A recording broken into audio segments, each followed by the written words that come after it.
How do you shift and transform from burnout to bliss? That's the topic of our podcast today, an episode with Tina Pullous Kraus. Welcome, Tina. Hi. Thank you. Thank you. Thank you. It's so great to be here for sure. I'm excited to have you. But here we are talking about difficult conversations and how we can communicate and live better. Unfortunately, Chris is not joining us today. He's either celebrating the Chinese New Year or helping leaders and accidental leadership. Yes. And I am so excited to have this conversation with you because we are going to talk about topics that are dear to me. I've been Mhm. through burnout, so I'm very familiar with that one, and about emotional intelligence and the Yes. power of regulating emotions. But before Mhm. we even get there, you mentioned you're a transformation trainer, speaker, and coach. Would you share with those people that don't know you yet a little bit about yourself and your journey? Yeah, absolutely. Thank you so much. I have a little bit of a different journey. Maybe not. I don't know. Who knows? 10 years ago it seemed like maybe it was different anymore. It maybe doesn't. But it's been 10 years ago now. I was probably at the height of my career in corporate. I had been in corporate for 22 years and thought that I was going to retire in corporate doing my Mhm. thing. You know, it's our career and it's what I was doing. And on a Sunday morning I got a phone call from my 24-year-old daughter at the time that said, "Mom, something really bad happened last night." And it was, obviously it's the call that no parent ever wants to get. But long story short, she was severely addicted to drugs and alcohol. And we almost lost her that night. And a week later, I watched her go up the escalator at the Dane County Airport with a one-way ticket to Arizona. She went to rehab in Arizona. And as she went up that escalator and disappeared, I found myself on the floor, right? Like I was literally, I call it a bathroom floor moment, but I was literally on the bathroom floor because I was like, how did I get here? Like, this is not what I imagined. How did, like, everything was in question. I didn't know what was next. I took on the victim role, right? Started feeling super sorry for myself and all the stuff. And it was really my beginning into the world of transformation. It was really my beginning into taking myself on is what I call it today because it's really what it was. I had blinders on. My whole career, my whole life, I had the blinders on and I was doing what I thought I was supposed to do and I was being who I thought I was supposed to be and being the good little girl that I thought that I was supposed to be, which I had been my whole life. And what that pause did for me was it really allowed me to take a minute and just go, is this really what you want in your life? Like, are you really living your life how you thought it would, like how you wanted it to be? Because we don't take enough time to do that. I was a workaholic. I was working, 60, 70 hours a week with kids and a life and things going on and I was in burnout. I was in complete and total burnout and I didn't even know it. I mean, how many, wearing 1,000 masks, if you know what I mean when I say that. And so it was this beautiful process where I say that I sent her to drug and alcohol rehab. I sent myself to like get your together rehab so that I could really start to figure this out. And so I started reading books and listening to podcasts and that led to getting coaches and going to retreats and really doing all the things that we do when we start to develop and take ourselves on.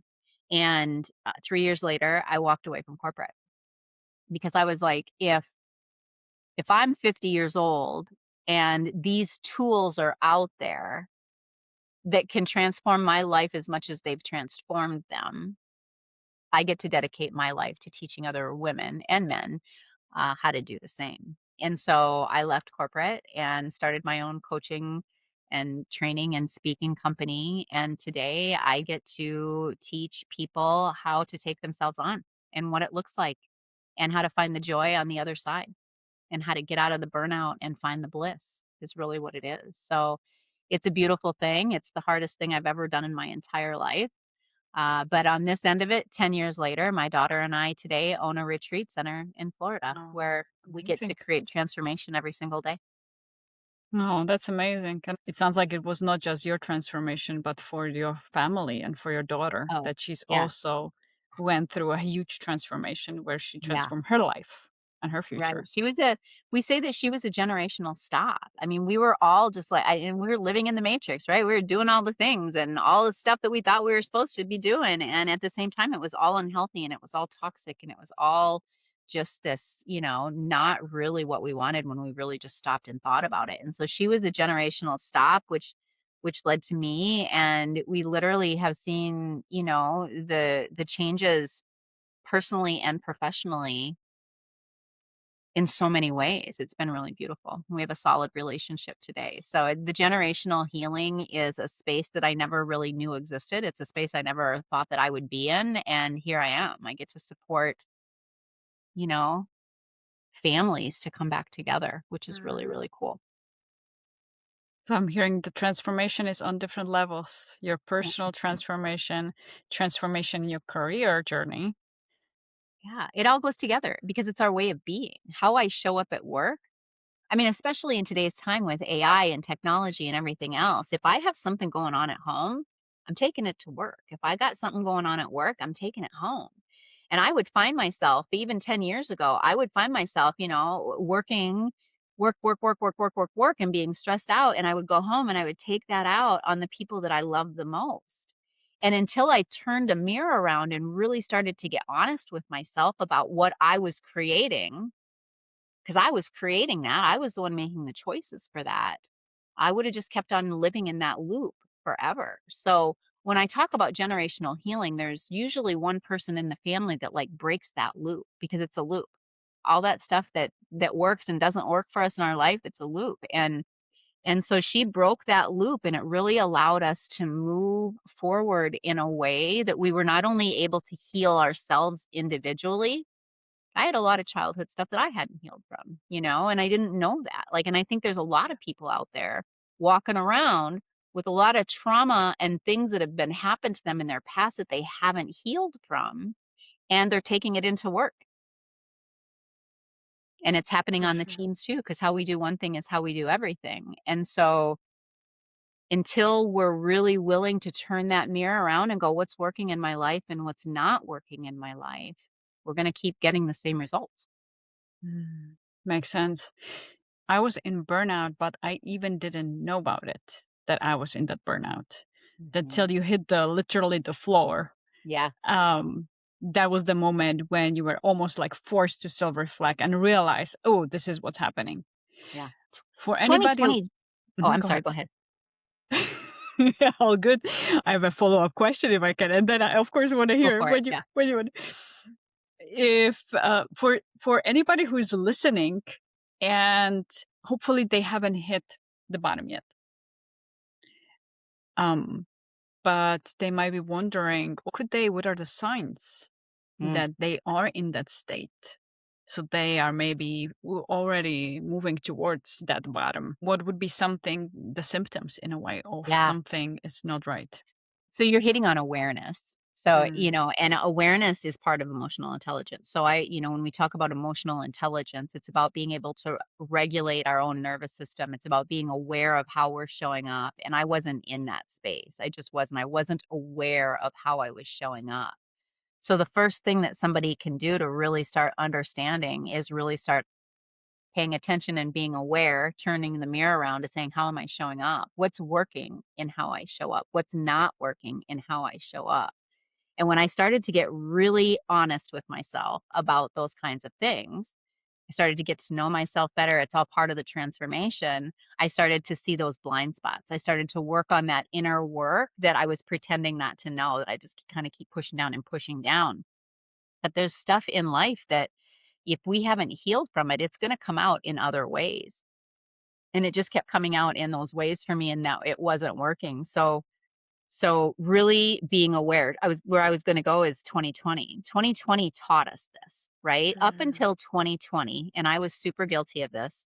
Up until 2020, I was on this hamster wheel. Go, go, go, go, go, go, go. The busier my calendar was, the better. The faster I was going, the harder I was working. Like it was just constantly go, go, go, go. And that's not sustainable. It's not sustainable for anybody. But what 2020 did is it made us realize that. Because when we all had a minute to just stop and sit in our house in the quiet, and I'll call it meditation. Maybe people didn't realize they were meditation, but we're meditating. When we're sitting with our own thoughts and we're quiet, we're meditating. And so people had a chance to do that and really started to wake up to the fact that, like, I'm not happy.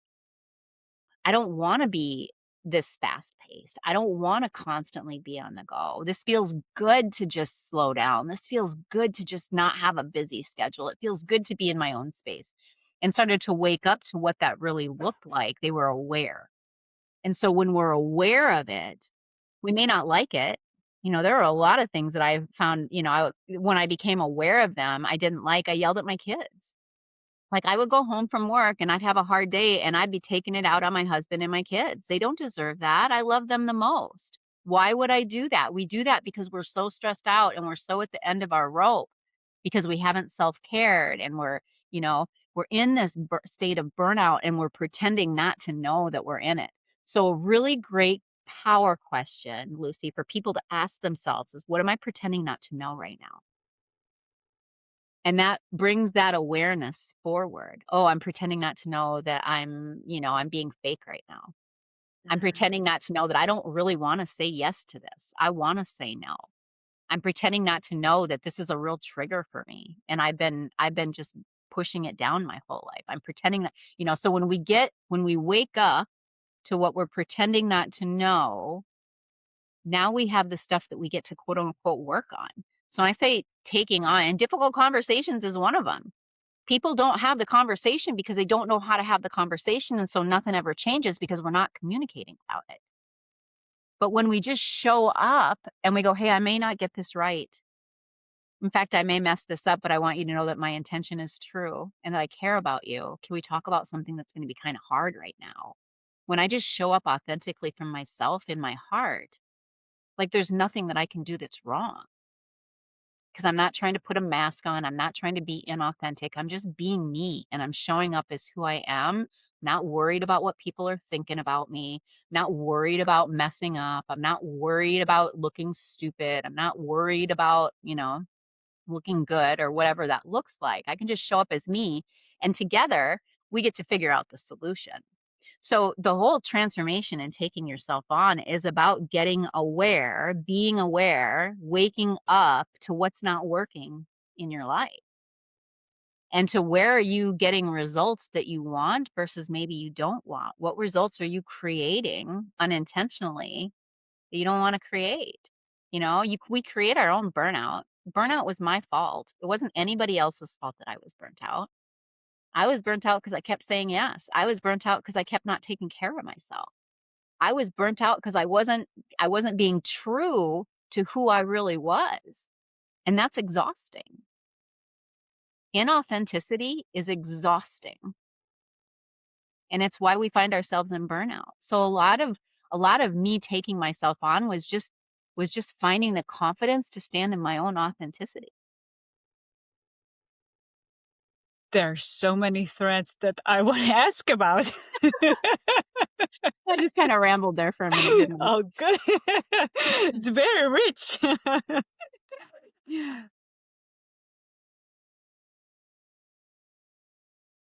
So I'm gonna share the threads first. What I'm hearing is difficult conversations start first with having a difficult conversation with ourselves Love that. and Yeah. being honest with Yeah. ourselves.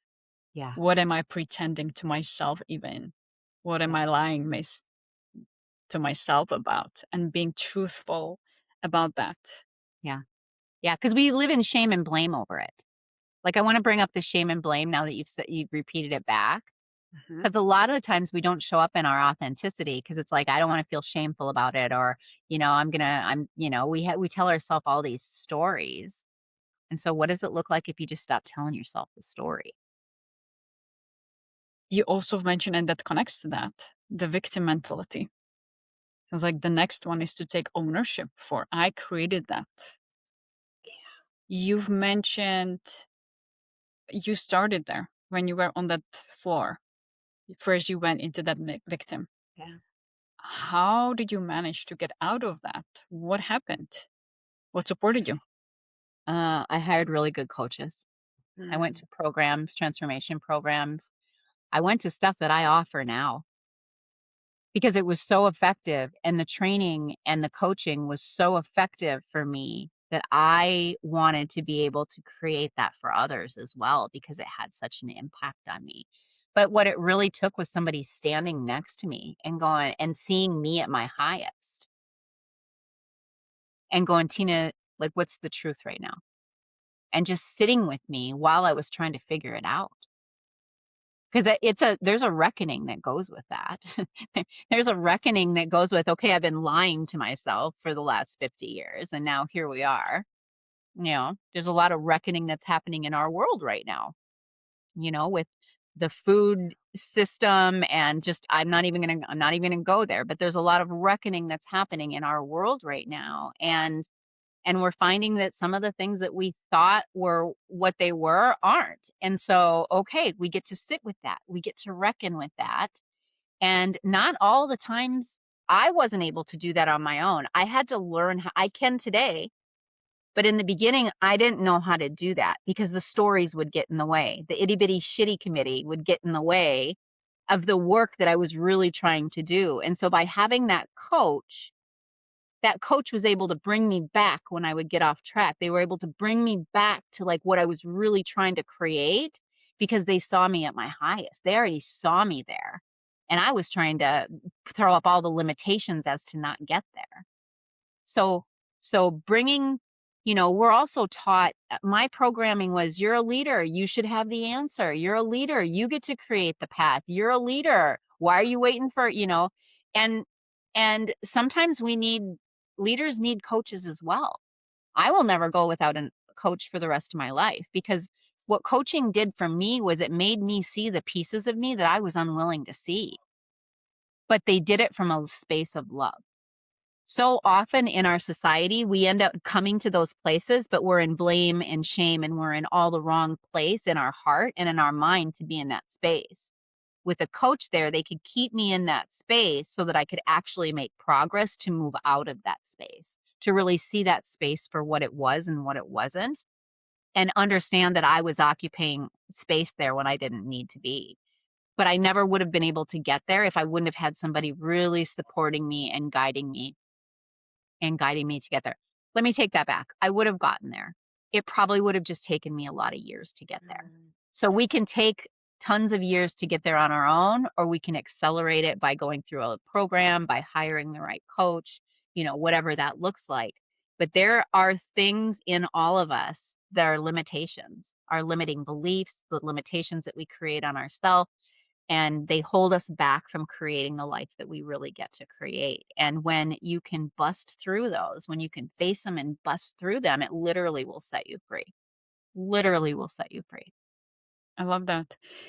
You've mentioned blame and shame a few times. We either blame others or we blame ourselves, and then we feel the shame. You also mentioned confidence to be authentic. What may be the mindset previously, and then the new mindset or the things you're telling yourself that help you feel authentic Yeah. and Yeah, communicate authentically. right. I think the easiest way for me to explain that was I learned how to turn that critic into my cheerleader. So Yeah, if we think about that itty bitty shitty committee, they're I love usually the name. telling us all the bad stuff, right? Like, "Oh, you can't do that. You're stupid. Why are you even doing that? That looks awful on you. Oh, you're ugly. Like, oh, stupid." Like it's all the bad stuff. Yeah. And it's what stops us from going in the direction that we really want to go. I'm like, "Oh, I better not go there. Oh, I better not do that." And it chips away at our confidence and all of that. And so it's really about learning how to go, "No, I mean, and so I'm going to say some words, and these are literally the words that I will say to myself to this day when this goes down. Like, no, Tina, you don't get to go there. Like, if there's let's say I wanted to call, like, you and I had a falling out, right? And, Lucy's been my friend for 25 years and we had this falling out. But in my head, I'm like, no, she doesn't even want you to call her. She doesn't want you to do anything. Just stay away from her. She's done with you. She's tired of you. She's sick of you. She doesn't even want to see you. On the other end, Lucy's going, gosh, I really miss Tina. Gosh, I really wish that she'd call. I wish that wouldn't have happened.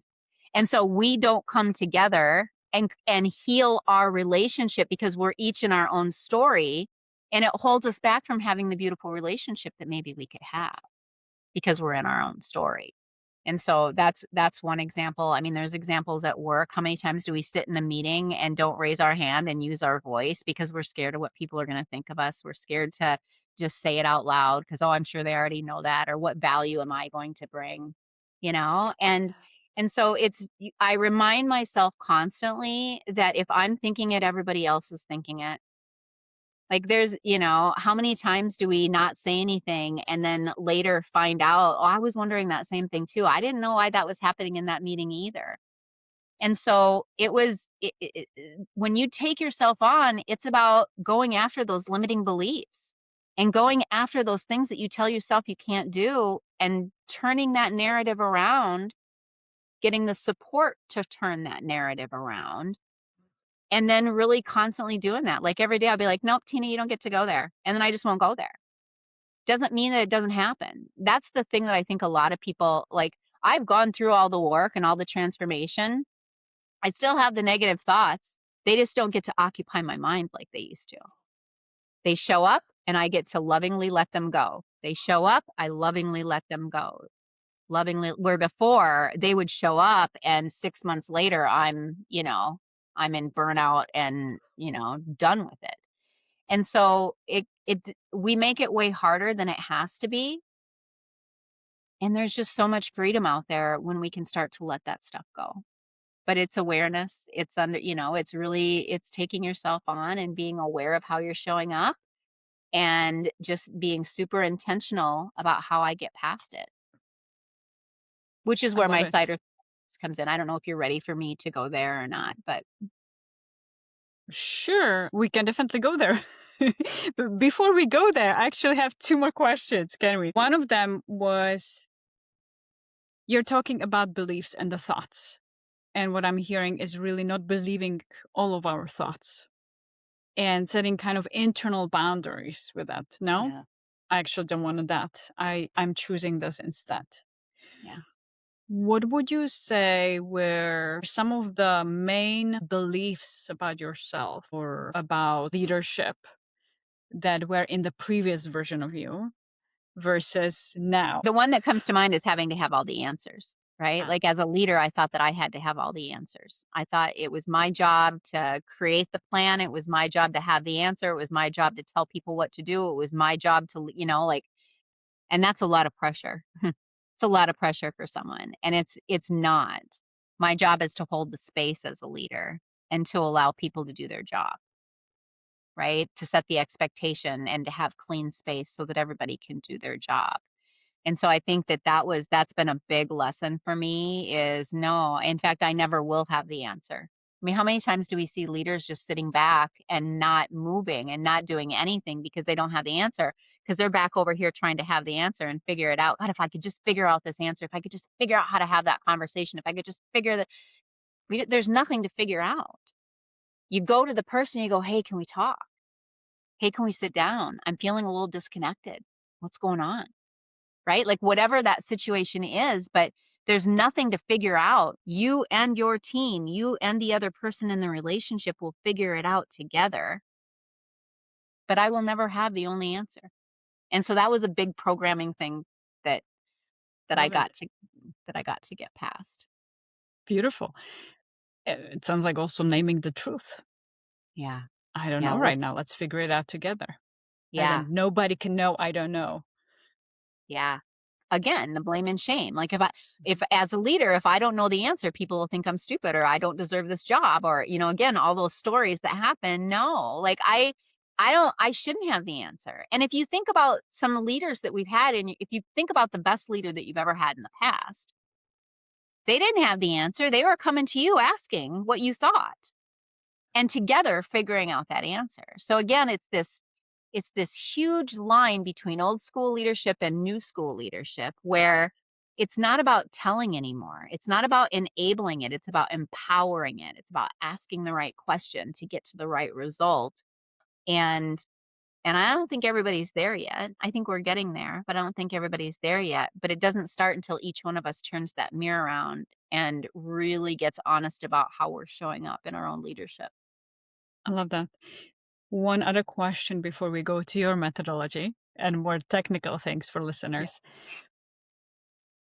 One of my favorite questions is about values because our Mm, beliefs can be connected and our behavior can be connected to our values. yeah. What would you say were your key values? What was the most important thing before your transformation and now? I think before my transformation, I don't know that I had ever defined values. I didn't have a like for my own leadership and how I showed up, I didn't know that that was a thing. Like I didn't know it was a thing. Through the transformation, I created my values. Like it was literally, and if I'm coaching you, if we go into a coaching relationship and we're coaching, one of the very first things I'm going to do is we're going to create your values because it's a North Star. So let me give an example. So my three values are powerful, authentic, and loving. Those are my three values. Anytime I show up into any situation, any space, any place, no matter who's there, even if it's just me, I get to be powerful, I get to be authentic, and I get to be loving.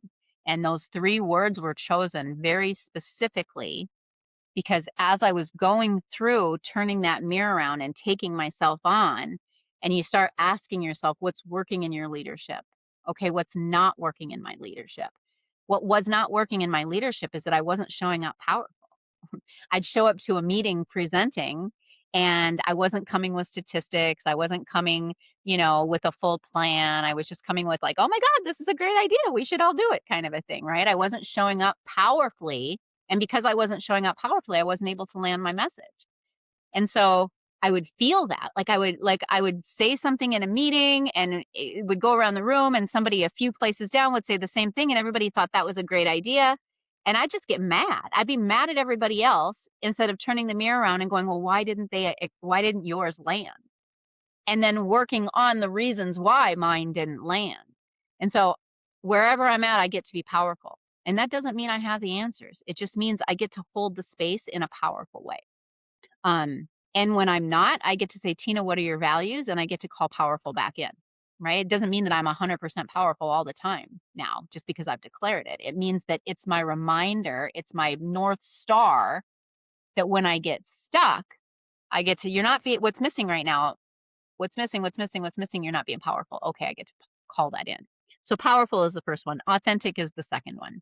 I don't know about you, but I was wearing about 600 masks because as we grow up in this life, if you want to be successful, you should do this and be this and wear that and show up like this. And everybody has their idea and their opinion of what success looks like and how you should be and who you should be and what it should look like.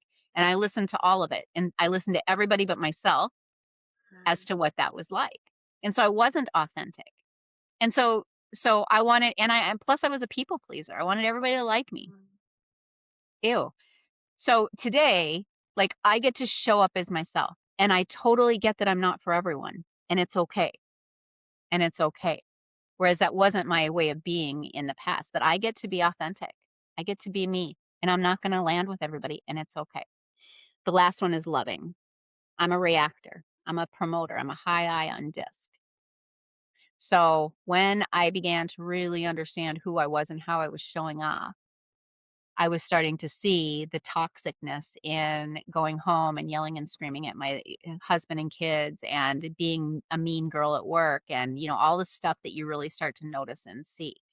And I don't ever want to be in any space where I'm not showing up in a loving way. I don't. I don't.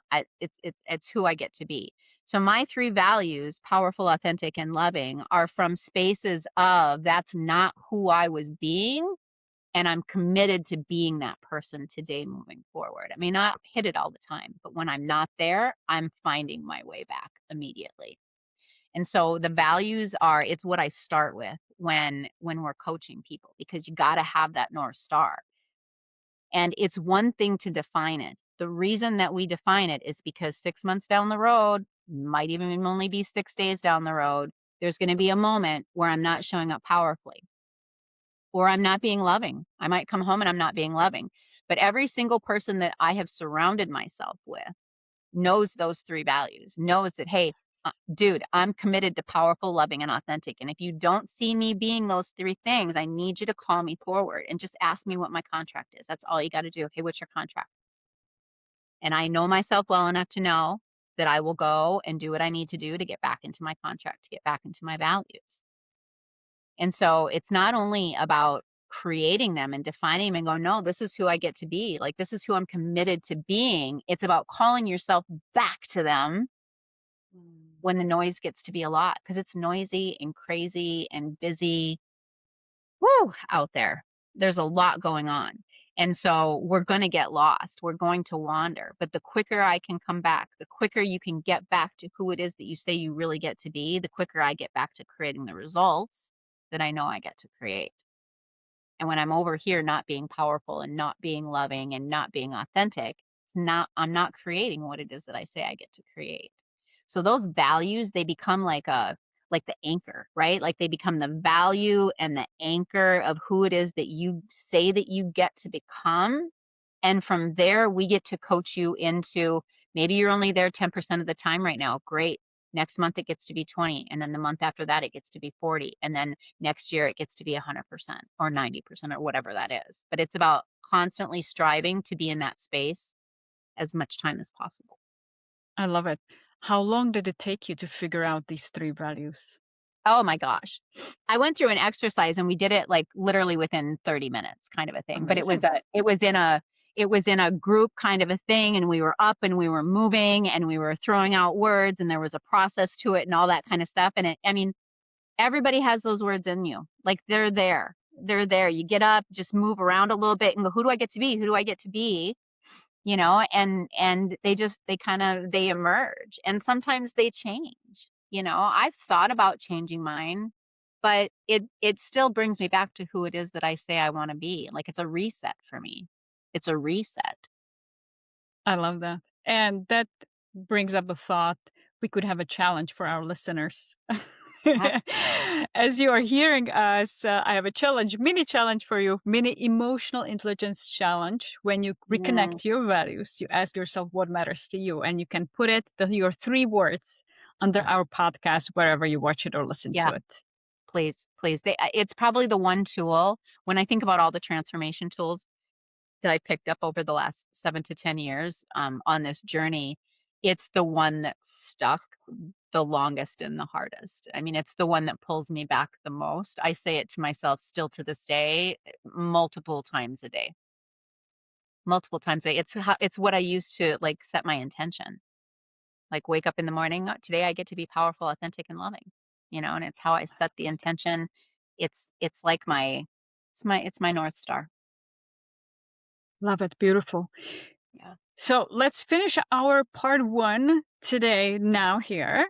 Make sure that you listen to the part 2 when we actually go into a specific methodology that Tina created, how to create that transformation for yourself. See you next week.